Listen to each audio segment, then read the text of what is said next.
This is Judge Joe Brown, and you're watching We All Be News TV, the News Free Dixie. News Free Dixie for the 21st century.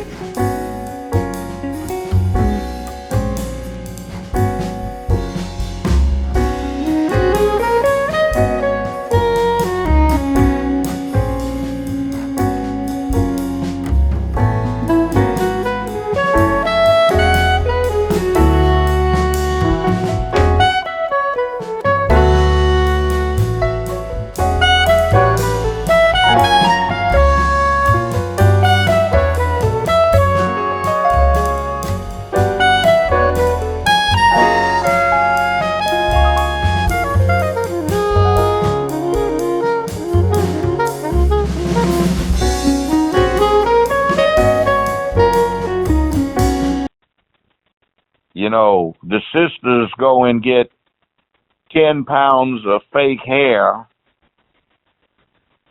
put in and glued into their heads, and you look at them and they weigh 300 pounds and they look like some kind of bear waddling down in a way, and think they look fine and got inch-long fingernails that they spent $300 or $400 working on with rhinestones in there, and it looks like, good gracious, you ought to have spent that money on getting yourself a gym membership. Yeah,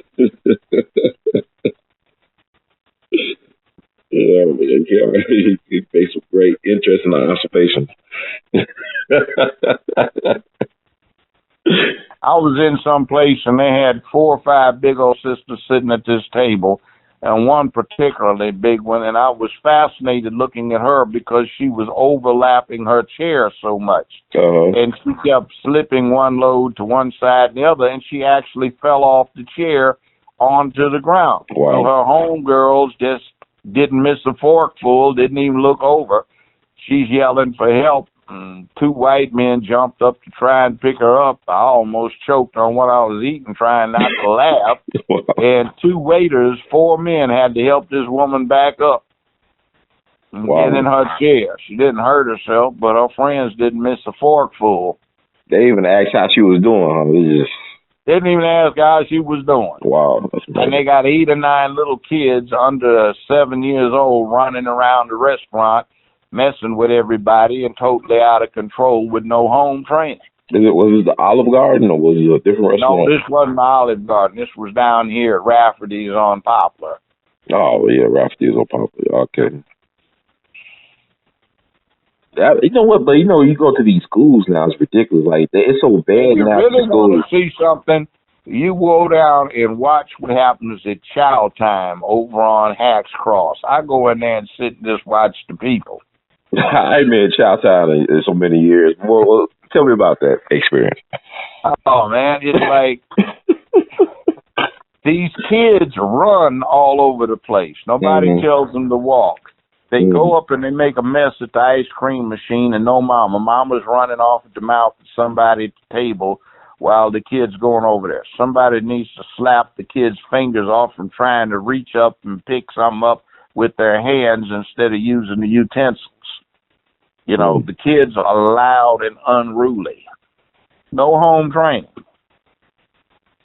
And you get 10, 12, 15-pound hairdos and gaudy clothing. There was one woman sitting with a purple top, some of the biggest jeans I've ever seen, and not just bright red dyed hair, but something that looked like literally that red mop that Bozo the Clown or Ronald McDonald would wear. Okay. And you were sitting next to somebody that had on an iridescent shirt that looked like a circus tent with sharks swimming around on it. No, that was another occasion. This one was one of those shirts of many colors. And another woman that was so big she'd split her tights. And why in the world big women want to wear tights, I do not know. That does not look good. It's fascinating. Wow. I ain't been in Chinatown almost 10 years, I think. I don't live that far away from Chinatown, but I like it's just something about it is interesting. But it stays full.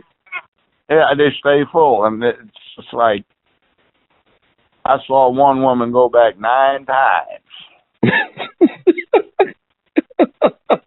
Someone to the buffet. Yeah. 2 plates at a time. Yeah, maybe I gotta go. But is the food that good? good? Health. It's bad for your health. But you see, these feminists are driving a thing to talk about that's called body shaming. I don't care. You know, they may be beautiful people inside, but, you know, you're not going to live long. Work on it. So you got these babies, they'll be putting you in the ground real quickly. Yes, somebody, you know what I'm saying? Like, the feminists say that's beautiful, and you're body shaming if you say it's not. Well, who says? And then some of the sisters that think they're Afrocentric, I'm beautiful because I'm a black woman. Well, you may be, but the physical beauty, let's just put it this way. Even if you were in a village, you certainly wouldn't be classified as a beautiful woman in the village, because every woman in the village for the tribesman is not considered beautiful. And if you look at who the pretty women are from the village, they tend to have the same kind of common look, that they may have a darker complexion, but the look's kind of similar to what we call pretty women over here. And if you look at a statue from the Nok civilization on the Juice Plateau in Nigeria from 2,000 years ago, it looks like the sculpture they have. If you look at what the Greeks and the Romans did, it looks like that. Look at the wall paintings and extrapolate from the Egyptians, it looks like that. It looks like what you get in China, India, anywhere in the world. There's a standard of beauty, you know, and if you don't look like it, you don't look like it. Everybody doesn't look like a pro football player or a professional athlete, male. So you just got to do what you got to do. I just like the masculinity thing. I think it's fascinating that the people who are being targeted for this Me Too movement or the taking down, like the man behaving badly, are mostly like heterosexual males. Like even with the owner of the Carolina Panthers, Jerry Richardson, like he's stepping down. They forced to sell the team. That's part of that anti-masculine thing. See, what they don't talk about is the homosexual side. When I was working on my show, which I did for 15 years, let's say the executive suite of the first CEO that ran my show, or the entity that had my show, I remember there was this 24-year-old girl, 23 initially, who had a year and a half of junior college. And she had a lesbian sexual affair with the wife of another executive. And I saw her last as a file clerk. And 2 weeks later, she's coming over to admonish me about she doesn't like the way I ruled on a case. And I said, you're just a file clerk, now I'm an executive. But see, her sexual concourse with another woman on the homosexual side got her a gig. And that had a lot to do with the way things operated. I was a straight man, and one of the nastiest, most vile, insulting letters I've ever gotten in my life was November 1998. The show was just a few months old, and some lesbians, 23 of them, wrote a letter to Human Resources complaining about having to work for a straight, heterosexual black male when there were so many nice homosexual black men to work for. See, they resented being assigned to the show. They said my voice was too deep, I was too masculine, I opened doors for them, and they objected to that kind of thing. We went nowhere, but you know, I wasn't at war with them, but they were at war with me because I was a straight black male. And they had a scale of masculine attributes, and at the very bottom of that scale was the African-American / black man, because they think we abuse our women more than any other class of male, and we don't pay our child support, and we make poor fathers. Actually, even this last, whatever he was, I suppose he was African American since his daddy was African, his mother was a white American, and his stepdaddy who raised him, adopted daddy, was Asian Indonesian. Mm-hmm. But he even came out and said black men are the worst in the country about paying child support, and that is a lie, that is a fake, that is ridiculous, and that's inflammatory, because every judicial conference I went to and every statistic I saw for a 20-year period showed, guess what? The ethnic category that paid their child support most regularly in all of America was African American, or is African American / black men. Mm-hmm.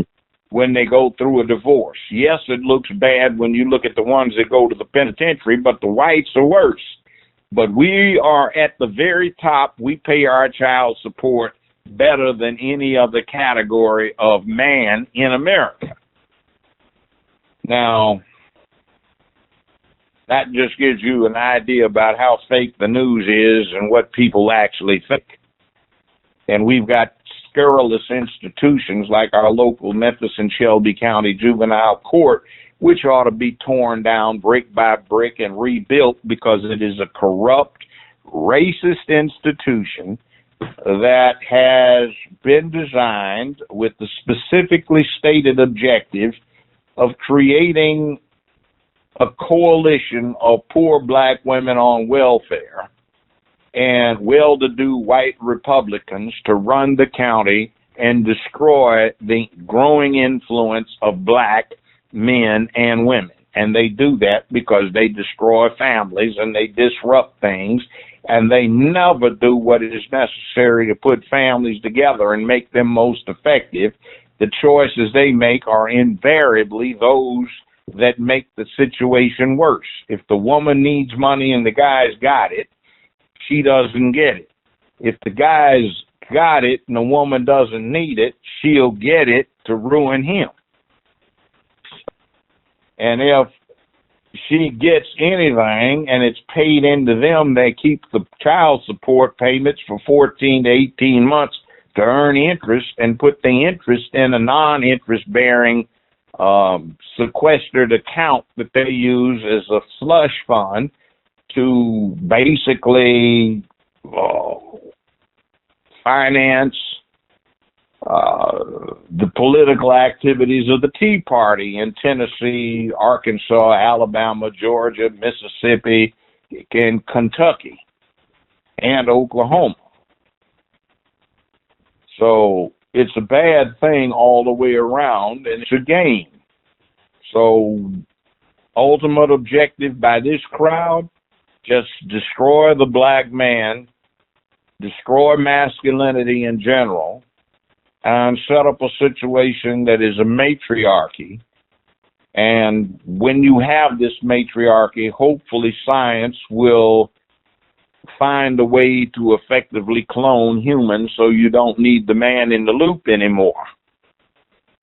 I've heard some of them on the West Coast actually get passionate about marriage is a form of slavery, that having a boyfriend is a form of slavery, that men should not be involved in the rearing of children because having a man involved does nothing but make the child worse when he grows up, which is a complete crock.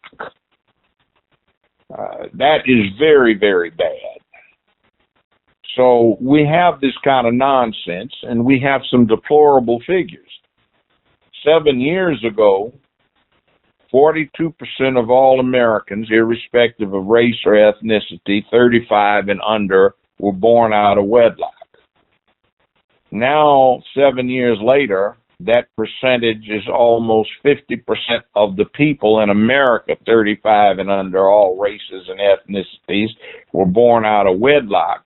And a statistic I saw recently is that 82% of black people, 20 and under, 82% are born out of wedlock.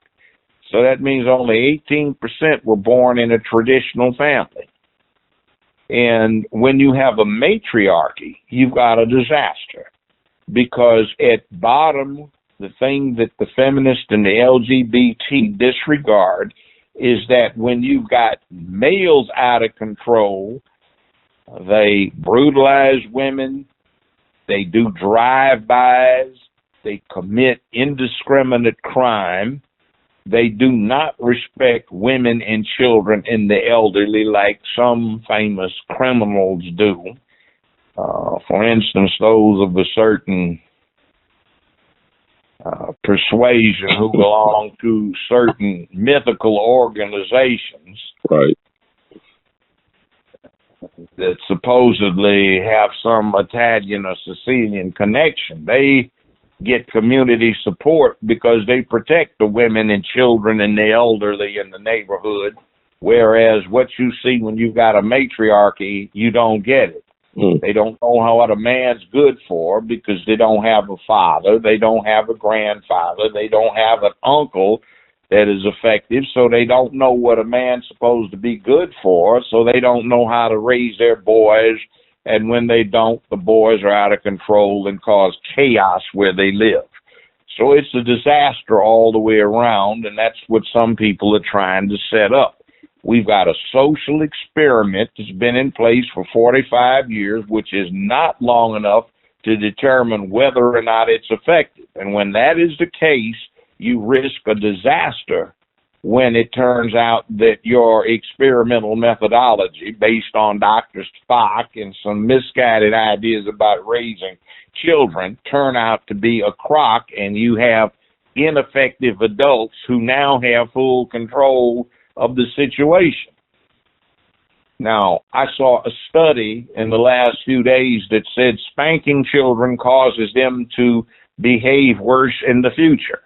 Well, I went and looked the study up, and I read it, and it's poor science because there's another conclusion, which is this: the children that act out sufficiently to provoke a spanking in this day and time have exceptionally bad behaviors. They have behavioral problems, and the spanking doesn't straighten them out, and they continue to misbehave in the future. The problem is not the spanking causing the future misbehavior.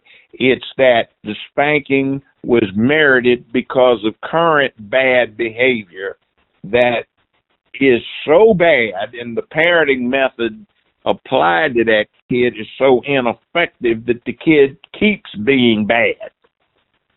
And they wanted to disregard the obvious conclusion. Now, parenting skills have gone to hell. You go to a restaurant, whether it's white, black, mixed, whatever, upscale, downscale, and the kids have no manners. Obviously no home training, and when they get out someplace where it counts, it's embarrassing, it's so bad. I was sitting in a restaurant, and I was at a table by myself, and this kid walks up to the table. It was an Olive Garden. You know, they have breadsticks and unlimited salad, you know, so I had some breadsticks. This kid wants to reach up on my table and grab a breadstick, and I slapped his hand away. I said, no, but I want some. I said, go ask your mom. I said, lady, would you come get him? This home training is not good. right. And, you know, I tried to embarrass her. But bottom line is you can't expect this child to instantly behave if you haven't trained him. And see, that failure to be able to act like you've been socialized and acculturated as is appropriate for your age never changes, and when they grow up they're not appropriately acculturated and socialized, and they wind up filling the penitentiaries and making neighborhoods chaotic, or they wind up in a situation where 44% of the workforce is male and 66% excuse me, not 66, 56% of the workforce is female. And it's bad.